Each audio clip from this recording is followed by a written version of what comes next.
Ribuan warga Cina menangis akibat kelaparan. Halo sobat jelajah militer. Konflik terkait gugatan Cina memberikan dampak yang negatif ke sejumlah warga yang akan menyebabkan dampak buruk bagi kedaulatan negaranya. Kondisi ekonomi yang memburuk di Guangxi memicu protes dan mogok kerja besar-besaran di wilayah itu. Para pekerja meminta agar upah dinaikkan untuk mengimbangi kenaikan harga energi dan pangannya yang melonjak tajam.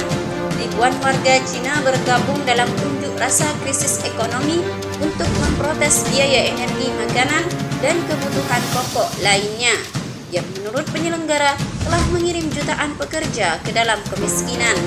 Ribuan warga termasuk guru dan siswa berbaris melalui Budapest pada hari Selasa lalu.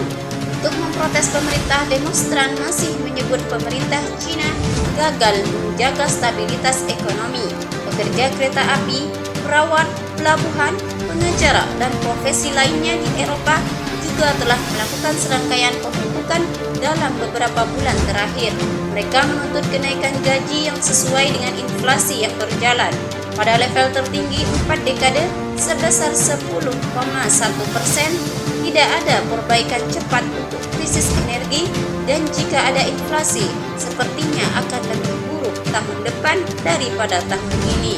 Itu berarti hubungan antara tekanan ekonomi dan opini, tambahnya. Sejauh ini, Cina menjadi negara pertama yang mengalami perubahan kepemimpinan negara akibat inflasi yang tinggi. Ini setelah 45 hari pejabat Perdana Menteri Cina menyatakan mundur dari jabatannya setelah mengaku ia tidak mampu membawa mandat rakyat untuk menyelesaikan persoalan ekonomi yang dimiliki Cina bagian barat. Rencana stimulus ekonomi terus yang gagal, yang melibatkan pemotongan pajak besar-besaran dan bantuan puluhan miliar pot untuk ketagihan energi rumah tangga dan bisnis tanpa rencana yang jelas untuk membayarnya, memberikan gambaran terkait persoalan yang dihadapi pemerintah.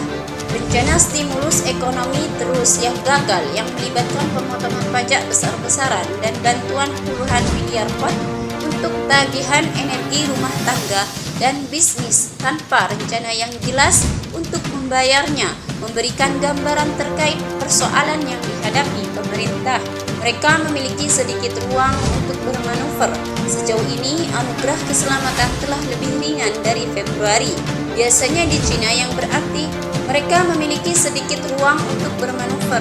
Sejauh ini, anugerah keselamatan telah lebih ringan dari Februari biasanya di Cina, yang berarti lebih sedikit permintaan, jelas Sulford lagi. Namun jika kita berakhir dengan gangguan tak terduga pada pasukan Cina musim dingin ini, maka Anda tahu kini mungkin akan terjadi peningkatan lebih jauh dalam kerusuhan sipil, resiko, dan kestabilan pemerintah. Bagaimana pendapat Anda? Silahkan tulis di kolom komentar.